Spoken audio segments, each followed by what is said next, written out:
너무나 가분하게 제 소개를 해서 이제 어떠한 이야기를 해야 여러분이 감동을 할지 굉장히 걱정입니다. 그래서 휴강을 할까 생각했는데 이 더운 날 출석하신 여러분들 때문에 제 모든 걸 감수하고 시작을 한번 해보겠습니다. 네.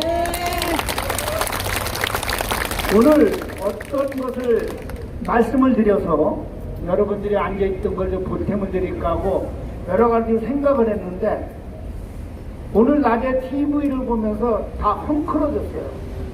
모든 이야기가 오늘의 이 대한민국의 그 현실을 나타내는 것으로서 제 강의 내용이 흐트러져 버렸습니다. 그 얘기 먼저 하고 갈게요. 환율이 아주 급등을 했죠. IMF 때만큼 급등을 했습니다. 제가 항상 여러분에게 그 연설을 할 때 경제 문제를 자꾸만 건드렸는데 현실로 다가왔어요. 자유시장, 우리 자본주의에서 모든 경제의 지표는 주식시장 동향입니다. 아까 우리 조은진 대표께서 시가총액이 날아갔다고 그랬죠. 요동을 치고 있습니다. 이거는 우리가 몸이 아플 때 스스로 반응하듯이 시장 경제도 지금 불안하니까 요동을 치고 있는 거예요. 이게 왜 이렇게 됐는가라고 또 생각을 해봤더니 저는 아까 우리 기자회견 하면서 동아일보 그 속보판을 봤는데 우리 문재인 대통령이 얘기를 할게요. 하도 황당하니까 대통령이라고 뭐라고 그랬냐면 남북 경협을 통해서 뭐 자유 경협 난 듣도 보도 못한 얘기예요. 경제 이쪽에서는 평화기업 뭐 듣도 보도 못했으니까 그거를 통해서 일본을 이길 수 있다? 이거 지나가는 소가 웃는 거예요 지금. 이래 있는 강아지도 소리를 못 치고 지나갈 거예요. 왜? 기가 막혀서. 아니 내가 세계 패권 국가하고 세계 경제를 움직이는 미국하고 힘을 합쳐서 저 하는 일본을 우리가 이기겠다는 거는 맞는 얘기인데 세계 최빈공국이죠. 북한이 그들하고 손잡고 어디를 가요? 일본하고 싸우러 이긴다? 내 눈은 대체? 야, 이거를 보니까 제가 준비했던 강의 내용이 뒤죽박죽이 됐습니다. 제가 얘기하는 게 굉장히 무서웠었나 봐요, 저들이. 그래서 나를 좀 쇼크해서 강의를 못하게 하려고 그랬나 본데 시작을 하겠습니다. 지금 전 세계 인구가 70억입니다. 그 중에서 4명 중 1명은 하루 1달러 미만으로 살고 있어요. 여러분, 우리가 지금 환율이 오늘 올라서 1200원을 쳤을 때 여러분이 1200원 미만으로 살고 있다라고 생각을 한번 해보세요. 글쎄, 아마 아침은 굶고 점심은 건너뛰고 저녁은 그냥 자면 될 거예요. 왜? 물을 사 먹어야 되잖아요. 그죠? 그 1200원이라는 돈값 미만을 갖고 하루를 사는 인구가 70억 인구 중에서 4명 중에 1명이랍니다. 5명 중에 1명은 우리가 먹는 물을, 음료수를 제대로 깨끗한 물을 먹지 못하는 사람이 그렇다고 그래요. 아마 여러분들도 잘 생각해 보시면 알지만은 우리나라가 언제적에 상수도 보급률이 이렇게 좋았습니까? 제가 자랄 때만 해도 공중수도 아니면 시냇물, 뭐 수도 아니면 우물 이런 걸 갖고 물을 먹었어요. 여러분들도 다 기억하시겠죠? 그런 세대 사신 분이 계셨으니까. 콜레라가 수인병입니다. 물이 안 좋으면 걸리는 병인데 우리나라가 연중으로 콜레라가 찾아왔던 나라예요. 그래서 콜레라가 발생을 하면 새끼줄로 맞고 못 다니게 했던 나라인데 지금 전 세계 인구의 5명 중에 1명이 그렇게 살고 있다고 합니다. 그리고 8명 중에 1명은 최극빈층이죠. 아마 1200원에서 조금 올라가서 사는 사람들이 그렇다고 그래요. 이게 남의 얘기로 들립니까? 바로 우리가 겪었고 조금만 뒤돌아보면 우리 생활이 그랬던 나라입니다. 이 경제라는 것이 아까 말씀하신 우리 조은진 대표께서 자급자족을 하고 남는 거를 잉여물을 물물교환을 하면서부터 경제활동이 시작이 됐습니다. 그러나 지금 전 세계는 그렇게 할 수가 없어요. 전부 다 연결이 되어 있습니다. 체인으로 연결이 되어 있듯이 미국이라는 나라가 반도체를 만드는 실력이 없어서 우리나라 걸 사갑니까? 애플이 왜 삼성에서 원자재를 그러니까 부속품을 사가다가 애플이 또 써요? 이렇게 연결이 됐지 어느 하나 연결 안 되는 게 없습니다. 이거를 글로벌 체인이라고 그래요. 우리 이제 전문 용어로는 체인 아니죠? 묶여지는 거. 그런데 그런 걸 단절하고 살겠다? 우리나라가 아까 이제 다시 돌아가서 메가더 장군이 있죠. 우리는 경제를 막 읽으려고 그럴 때 3년 동안에 한국동난이 일어난 거 다 아시죠? 그때 어느 정도로 처참하게 모든 산업구조와 경제체제가 무너졌냐면은 메가더 장군이 뭐라고 그랬냐면요. 이 나라는 앞으로 가난을 벗지 못할 거다.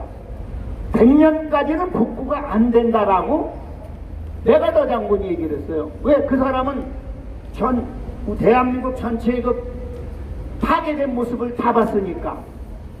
그러던 나라입니다. 그래서 전쟁 중에는 우리나라는 자체 생산할 수 있는 재화가 없어서 미국의 원조를 받아서 우리나라 예산을 짰어요. 미국 의회에서 요번에 한국에 뭐 1억 달러가 뭐 1억 달러를 받아다 우리 예산을 짜던 나라입니다. 그게 떨어지면 우리는 굶었어요. 지금 여러분들이 TV상에서 보면 아프리카 어디에 구호품이 가면은 차에서 내리기 전에 막 뺏어가고 그랬죠. 그것이 우리나라에도 일어났던 일입니다. 우리 어머니들, 아버지들은 그래서 우리를 먹였어요.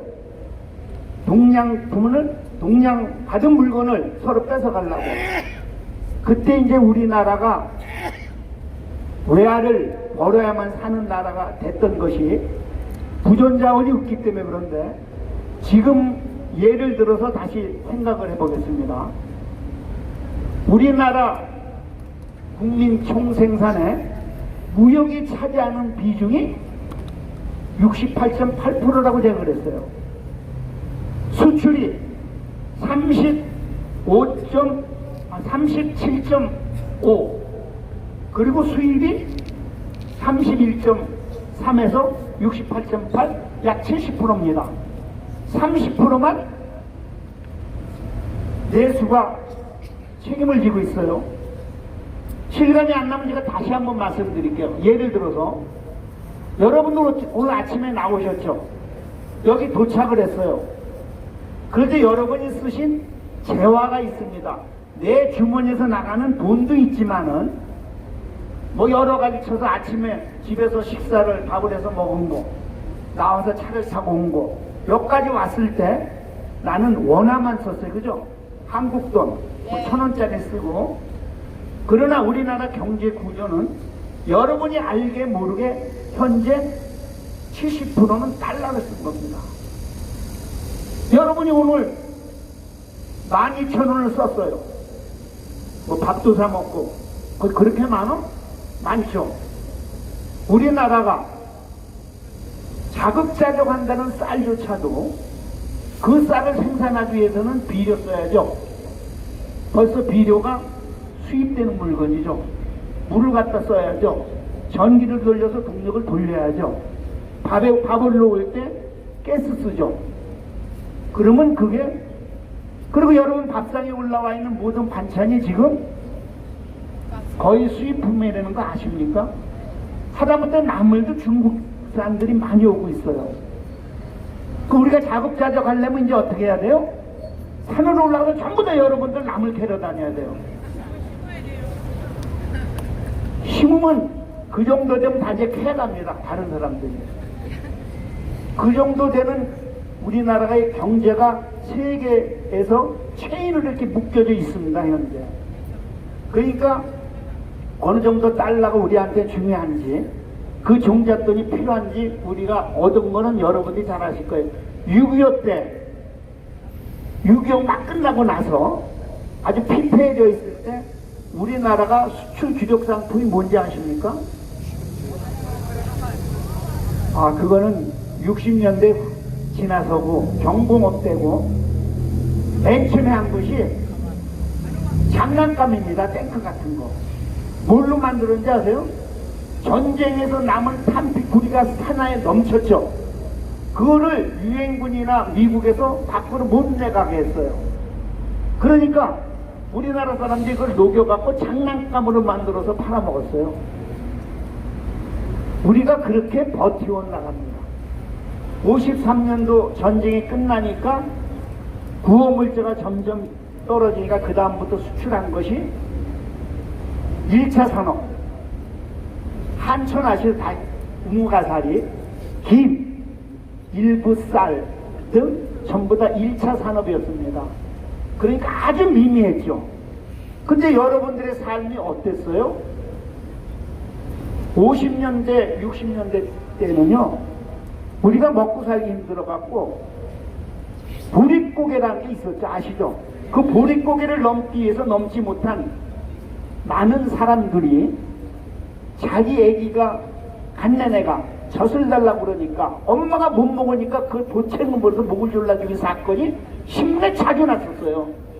우리가 그런 시대를 겪었고 그러한 날을 버티면서 만들어 온 게 여러분들이고 우리입니다. 그것만 했어요? 여러분 다 아시는 얘기입니다. 신문만 열으면 내일 나타나는 게 보고알 먹어서 죽었다는 거예요. 그 사람들이 보고알을 왜 먹었겠어요? 먹을 게 없으니까 식당 쓰레기통을 뒤져가지고 생선인 줄 알고 끓여 먹다 죽어요. 그걸 알면서도 또 끓여 먹어요. 그게 우리나라의 5, 60년대 생활이었습니다. 우리는 왜 이렇게 우리나라가 잘 살게 된 동력이 뭐냐? 좀 앞으로 갖다 뒤로 올게요. 그 못 살던데도 우리 어머니 아버지들이 우리를 어떻게 했어요? 꼭 공부를 시키려고 애를 썼습니다. 공부를 해라. 해야만이 먹고 산다. 잘 살 수 있다. 저도 학교 다닐 때 하도 못 먹어서 잘 살려고 살아보려고 학교를 다녔어요. 우리 학교 다닐 때 반에 60명이면 도시락서 갖고 온 애들 10명이 안 됐고 고학하는 애들이 거의 다였고 부모들이 끼니 걱정을 해도 우리를 공부를 가르쳤어요. 그때 나온 게 우골탑이라는 얘기가 있었습니다. 상하탑이 아니고 시골에서 꼭 필요한 농기구 소를 팔아서라도 대학 등록금을 내니까 우골탑이라는 명칭이 있는 우리 세대가 우리나라가 그런 시대를 겪는 겁니다. 이것이 왜 원동력이냐? 후일 산업화가 됐을 때 우리나라에는 고급 인력이 차고 넘쳤습니다. 그 우리 부모 세대가 우리의 교육열로 인해서 우리를 어떻게 했어요? 우리나라가 이렇게 잘 살 수 있는 원동력이 됐다고 제가 분석한 게 아니라 외국의 경제학자들이 분석한 내용입니다. 그런데 지금 우리나라 교육제도가 어떻게 됐어요? 지금 이루 말할 수가 없죠. 그거는 나중 부분에 다시 말씀을 드리겠습니다. 그렇게 해갖고 60년대로 이제 넘어와요. 60년대에 우리가 돈이 없었어요. 예를 들어 여러분이 장사를 하려도 종잣돈이 있어야 되죠. 은행에서 대출을 받든지 아니면 옆에서 꾸든지 일수를 얻든지 사채를 얻든지 해갖고 장사를 해서 벌어먹고 살아야 되는 거 아닙니까? 나라도 마찬가지죠. 돈 없는 데가 돈 줘요? 빌려와야죠. 누가 빌려줘요?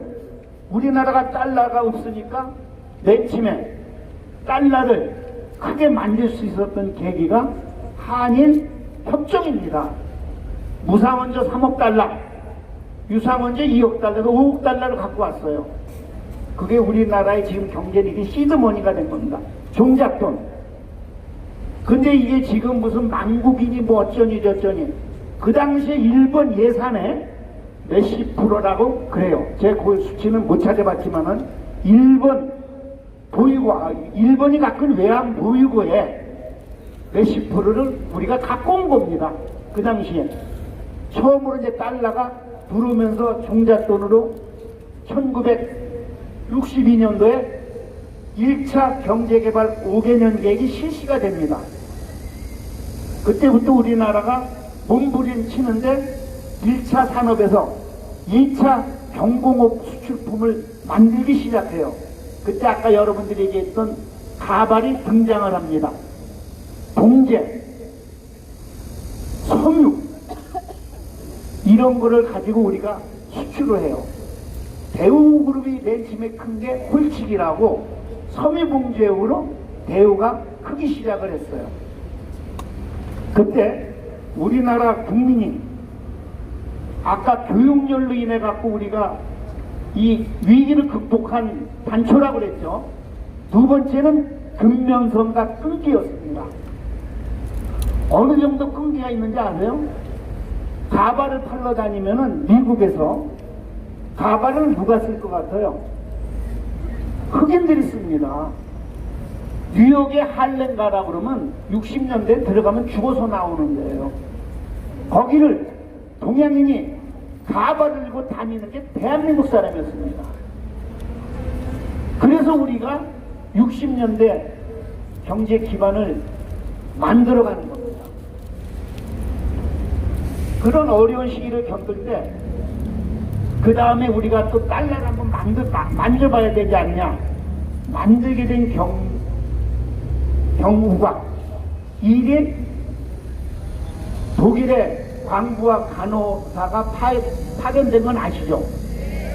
독일이란 나라가 먹고 살만하니까 3D 업종인 광부가 모자르니까 우리나라한테 속출을 원했고, 간호사도 시체나 닦고 아주 어려운 그러한 일을 시키는 간호사 중에서도 아주 막장 간호사가 해야 될 일을 우리 간호사들을 파독을 해달라고 해서 갔는데, 그때 간 사람들이 광부에 학력이 어느 정도 되신지 아십니까?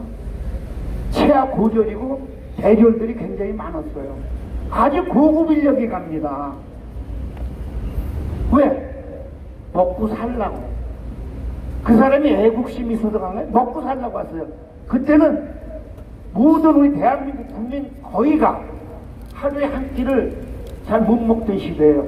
극빈층, 그러니까 우리나라가 60년대에 1년 국민소득이 64불이었습니다. 국민소득이. 그러면 이거 보세요. 1년에 64불을 1인당 벌어먹고 사는 거예요. 하루에 1불씩 쓰면 30불이죠. 1년에 360불인데 그것도 안 될 때 우리 국민소득입니다. 먹고 살려고 가야 되잖아요. 이 나라가 어떻게 만든 나라인데.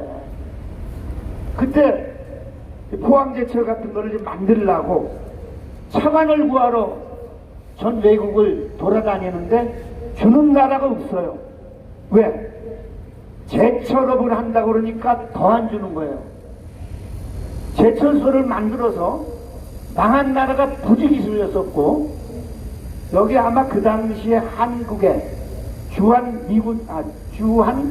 미국 대사가 버거라는 사람이었는데, 그 사람이 본국에다가 보고서를 낸 게 절대로 안 되는 거다. 그래서 미국에서도 이게 비토를 맞아요. 거부를 당했습니다. 그 다음에 이걸 하기 위해서 어떻게 했어요? 도무지 안 되니까 박정희 대통령이 이걸 어떻게 할까 하다가 이제 독일로 사람을 보내야 되는데 조금 이때 얘기하지만 이 세계 경제 경영학의 큰 줄기는 독일파와 미국파입니다. 그때만 해도 이제 독일파들이 많이 졸업을 했으니까 그 중에서 기획원에 있는 사람이 군대를 갔어요. 훈련소에서 꺼내다가 너 갔다 와라 해갖고 거기서 맨 처음에 독일에서도 우리나라한테 차관 준다고 그러질 않았습니다. 자기와 같이 공부했던 많은 사람들이 있었죠. 그 중에 어느 대학 교수가 아이디어 낸 게 이네 나라에 있는 간부들과 간호사의 월급을 담보로 해서 빌려가서 갖다 놓은 것이 이제 포철입니다. 그 담보로 갖고 온 거예요. 우리 자꾸만 잊어버리면 안 됩니다. 그래서 포항제철을 만들었는데, 포항제철이 철을 만들었는데 전 세계가 다 실패한 걸 한국에서 성공할 수 있었던 것 중에 하나가 대한민국에는 그만한 인재가 있었기 때문에 그렇습니다. 박정희 대통령과 박태준 포철 사장 두 사람이 대한민국의 포항제철을 일으켰어요. 그때만 해도 정치 자금이 없어서 외국에서 차관이 들어오면은 무조건 하고 10% 정도를 뛸 때입니다. 그러니까 김영욱 잘 아시죠? 뭐 이렇게 정치 몰입애들이 돈을 뛸라고 그러는데 포항제철에 들어온 거를 박태준 사장이 죽어도 안 된다는 거야. 이거는 피다. 그거를 안 되니까 박정희 대통령한테 찾아가갖고 못 줍니다 그러니까 흔쾌히 받아들인 사람이 박정희 대통령입니다. 그래서 포항제철이 져지기 시작하면서 그때 박태준 사장이 뭐라고 그랬냐면 철은 산업의 쌀이다 라고 얘기를 했고, 이걸로 인해 갖고 우리나라가 경공업에서 중화학공업으로 넘어갑니다. 철이 필요한 자동차 산업, 조선 산업, 기계 산업, 반도체까지 포철이 없었으면 안 되는 거예요. 우리는 부존자원 없이 이렇게 세울 수 있었던 거, 그들이 다 우리 부모의 허리띠를 졸라매고 굶어가면서 가르쳤던 교육열 때문에 그런 인재가 나온 거고, 중국이 개방을 하고 등소평 시절 때 그 다음 후에 일본한테 그랬답니다. 우리도 포항제철 같은 제철소환 하나 만들어 달라고. 그때 뭐라고 그랬는지 아세요? 일본 측에서 그 뭐 제철업에 누구라고 그러는데 제 이름 기억이 안 나는데, 당신네 나라는 박태준이 같은 사람이 없고 박정희 대통령 사람 같은 사람이 없기 때문에 안 된다고 그랬답니다. 그러면서 우리나라가 70년대로 넘어왔을 때 70년대 초까지만 해도 우리나라는 이북하고 경제면에서 뒤떨어져 있었습니다. 소득이 추월하기 시작한 게 70년대 중후반부터 우리가 이북을 추월하기 시작을 했어요. 그때도 아주 하나 더 말씀을 드릴게요. 필리핀이 지금 동남아에서 가장 못 사는 나라 중에 하나입니다. 그렇죠? 그 당시만 해도 일본 다음에 잘 사는 나라가 필리핀이었어요. 필리핀 대통령이 우리나라를 보고 불쌍하다고 건물을 지어준 게 지금 우리 뒤에 보이는 미국 대사관, 그 옆에 있는 건물을 필리핀이 와서 지어준 겁니다. 그리고 장춘체육관도 그때 지어줬어요. 이거 다 아는 사실이지만 우리가 보릿고개를 넘을 수 있었던 중에 효자 종목 하나가 통일교죠. 통일교 때문에 우리가 보릿고개를 넘었어요. 왜? 단위당 면적의 소출량이 제일 많았거든요. 그거를 심으라고 그러니까, 재배하라고 그러니까 농민들이 반대를 했어요. 끈기가 없다고, 뭐가 없다고, 악기발이가 좋다고. 악기발이 아시죠? 햇살, 기름이 잘잘잘 흐르는 거. 그래서 그거를 박정희 대통령이 어디서 갖고 왔느냐 하면 필리핀 농수산연구에서 갖고 온 겁니다. 만일에 우리가 자급자족을 했으면은 그렇게 빨리 보릿고개를 넘을 수 있었겠어요?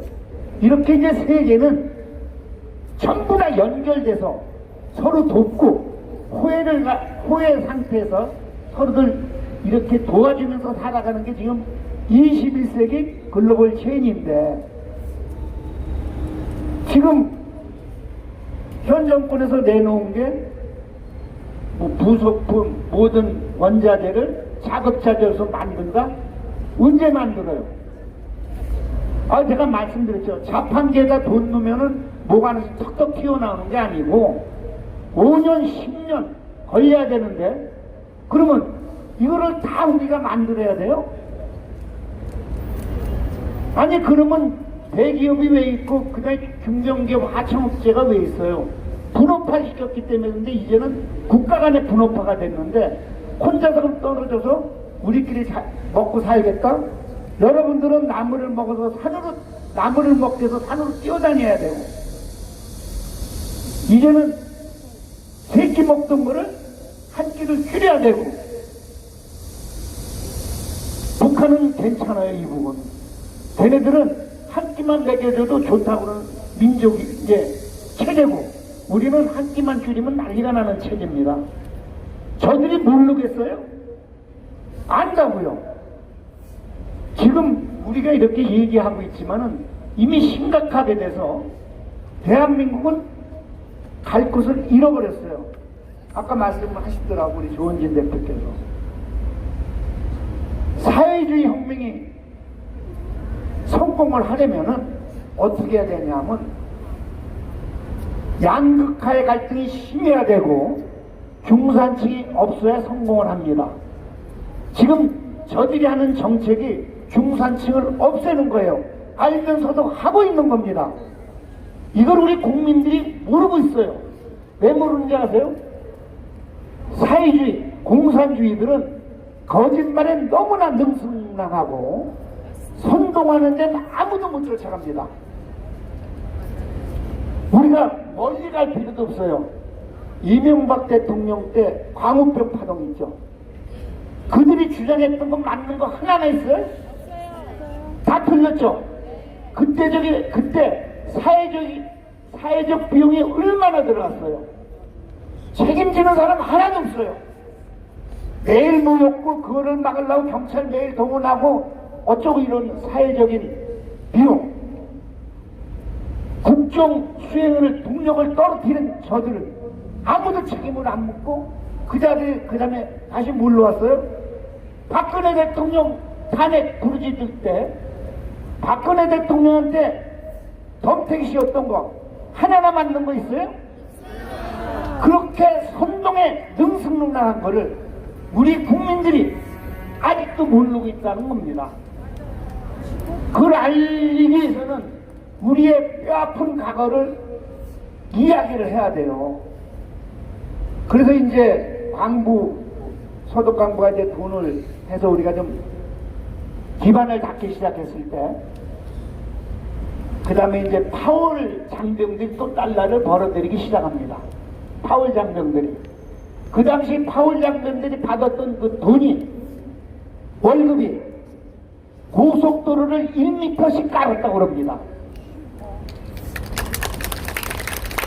그런데 지금 이 좌파들이 뭐라고 그러는지 알아요? 용병이라고 그런다, 용병. 그러지 뭐라고 그러는지 아세요? 뭐 한국군이 가서 민간이 학살한 거를 보상 청구를 하기를 지네들이 나서겠다? 아니 그러면 우리 북한 군이 내려와서 우리 양밀 학살한 거를 한 번이나 보상을 원하는 좌파의 변호사도 있었어요? 없었죠? 이제는 우리 국민들의 얼마나 현혹하기가 쉬운지 지네들 아니까 파월 장병까지 그 고귀한 피를 헛되게 만들려고 그렇게까지 나가고 있어요. 여러분도 월남전에 갔다 오신 분들도 계시겠지만은 군대에서 2등병을 달죠. 그러면 병장 되려면 36개월 할 때 그 28개월 30개월 근무를 해야 되는데 월남방 가면은 병장을 몇 달 만에 나가요. 12개월 만에. 왜 그런지 아세요? 그 월급을 미군이 주니까 우린 그 달러를 받으려고 그렇게 했어요. 그렇게 처절하게 살았습니다. 우리 여러분들의 동생, 형, 오빠들, 뭐 아버지 세대도 될 수 있고 피를 팔아가면서 고속도로를 2m씩 뚫어가지고 이것이 물 위에 혁명을 일으켜서 우리나라를 이렇게 만든 겁니다. 그때 한진그룹이 탄생을 합니다. 용역, 미군의 용역을 받아서 그때 비하가 하나 있어요. 전쟁터죠. 전체가 전후방이 없으니까 어디에서만 어느 지역까지 물건 군수품을 수송하는데 어도 안 나서는데 대우에 있는 대우그룹 김우중을 중심으로 해서 날렸답니다. 그래갖고 신뢰를 받았다고 그래갖고 처음으로 우리나라가 그 전쟁통에 대한민국이 동난으로 덮은 게 일본. 그나마 우리가 월남전에서 박정희 대통령의 결단으로 파워를 해서 우리 경제 디딤돌을 조금이라도 만들 때 야당들과 일부 좌파 세력들은 전부 다 반대를 했어요. 그래서 이제 그 다음에 나온 게 오이시오쿠가 1, 2차 날 때 우리가 중동 붐이 일어났었죠. 그래서 우리가 달러를 받아들였고 그때가 70년대인데 오이시오쿠 날 때 경공을 해서 이제 중화학공업으로 넘어갑니다. 참 우리나라가 대단한 나라예요. 1차 오이시오쿠 때 그 어려운 중화학공업에 대량 투자를 합니다. 이게 박정희 대통령 시절에요. 제가 이런 얘기를 들었어요. 그 어려울 때 60, 70년대 왜 필리핀이 우리나라를 앞섰는데 지금 우리나라가 필리핀을 앞섰느냐. 어떤 정치학자가 얘기했는데 그때 필리핀은 마르코스 같은 지도자가 있었고 우리한테는 박정희 대통령 같은 지도자가 있었기에 바뀌었다. 제가 이제 경제를 왔다 갔다 하면서 뭐 어차피 그 지도자를 얘기를 해야 되니까 또 맞고 그래서 그 다음에 1차 중화공업을 투자를 해놓고 외국은 1차 오이시오쿠 때 그걸 안 할 때예요. 2차 오이시오쿠가 오니까 학습이 있었죠. 공부를 했잖아요. 왔을 때 우린 중화학공업에 구조조정을 해서 다른 나라가 안 할 때 우리나라는 다른 나라 중화학공업에 먼저 투자해서 망해갈 때 우리나라가 중화학공업으로 으뜩 쓰기 시작한 것이 80년대입니다. 1차 오이시오쿠를 겪었을 때 이게 우리 국민이 근면성이 없어서 나오는 거고 결단성이 나오는데 외국 학자들이 그 기반을 뭘로 보냐면 새마을운동으로 봅니다. 이게 제가 얘기하는 게 아니고 한국의 경제 기적에 대해서 몇 가지 요인 분석한 게 대우 그리고 새마을영신 근면성 세 개랍니다. 다른 게 아니고 새마을운동은 맨 처음에 어떻게 했어요? 그때 전국 자연불학이 한 26,000개가 됐습니다. 26,000개. 그때 첫해 박정희 대통령이 시멘트를 다 풀어줬어요. 니네 주거환경 개선 작업을 해라. 초가집 없으면 할 때. 그런데 그 다음에 그냥 다 줬냐? 절대로 안 줬어요. 그동안 그 1년 동안 어느 고을이 마을이 스스로 자발적으로 참여 잘하는가를 골라서 그 다음에는 시멘트하고 철근을 나눠줬습니다. 주민들 참여가 없는 걸 안 했어요. 그래야 근면성이 나오죠. 지금 경기도에서 12만 명의 청년들에게 청년 수당을 주는데 이번에 결정이 났답니다. 24살 이상 된 청년들한테 주는데 직업을 묻지 않는데요. 뭘 하려고 하는 것도 묻지 않는데요. 3년만 살면 무조건 100만 원까지 준답니다. 그 사람들이 그걸 가지고 뭐가 늘어요? 우리의 근면성이 없어집니다. 포퓰리즘이 아주 극치입니다. 그런데 거기서 배운 전라남도인가 어디가 내년에 농어민 자금을 1인당 60만 원씩 주려고 계획을 하고 결정을 했답니다. 전국이 이제 포조기로 하는 거예요. 대한민국이 자랑했던 근면성이 없어지는 겁니다.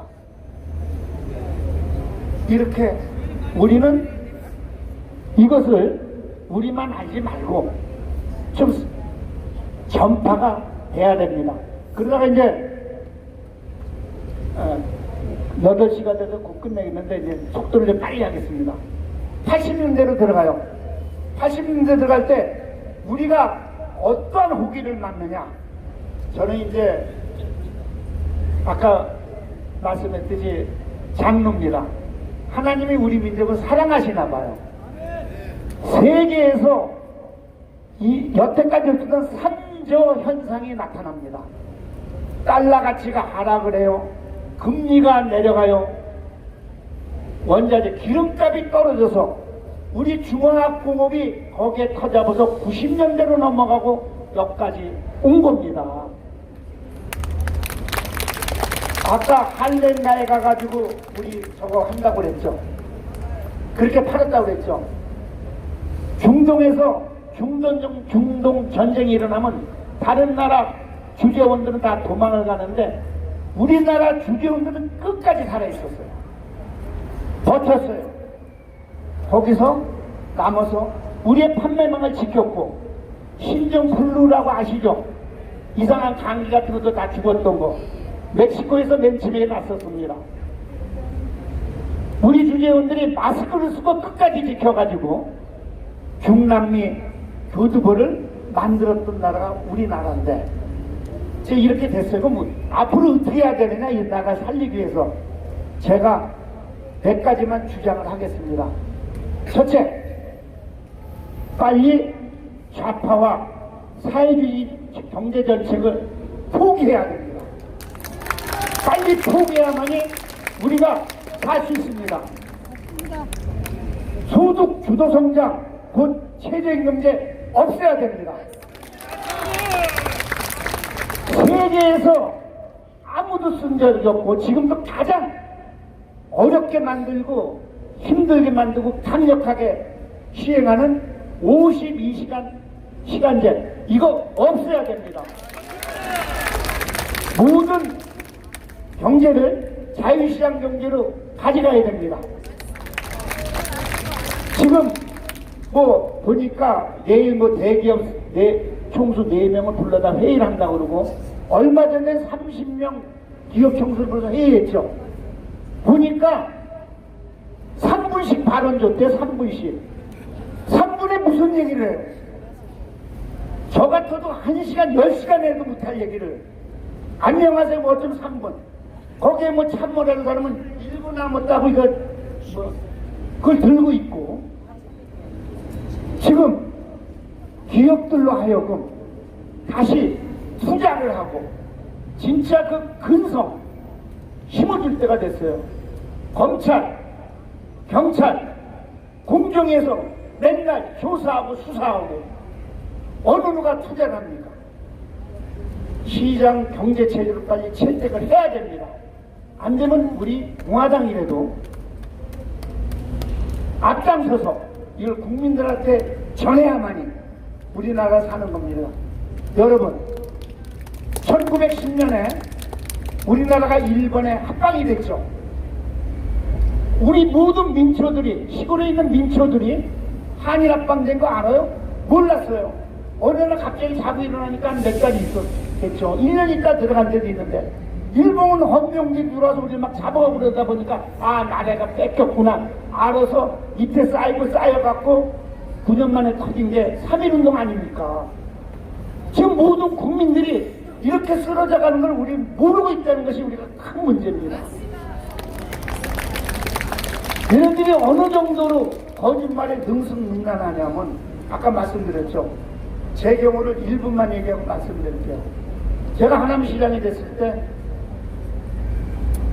워낙에 90%가 그린벨트라 재정자리 또는 20%도 안 된 부실을 먹고 살려니까 제가 광역 화장장을 유치했어요. 그 다음부터 좌파 통진당이죠. 전신 동부연대들이 와서 하남시를 해방구로 만들어서 싸우는데 거짓말로 선동을 합니다. 김근래 이석기 1급 참모 앞장서고 이석기 하남시에 내려와갖고 진두지휘하고 그거를 2년간 싸웠습니다. 대한민국 주민소환 1호입니다. 제가 그걸 싸워서 이겼어요.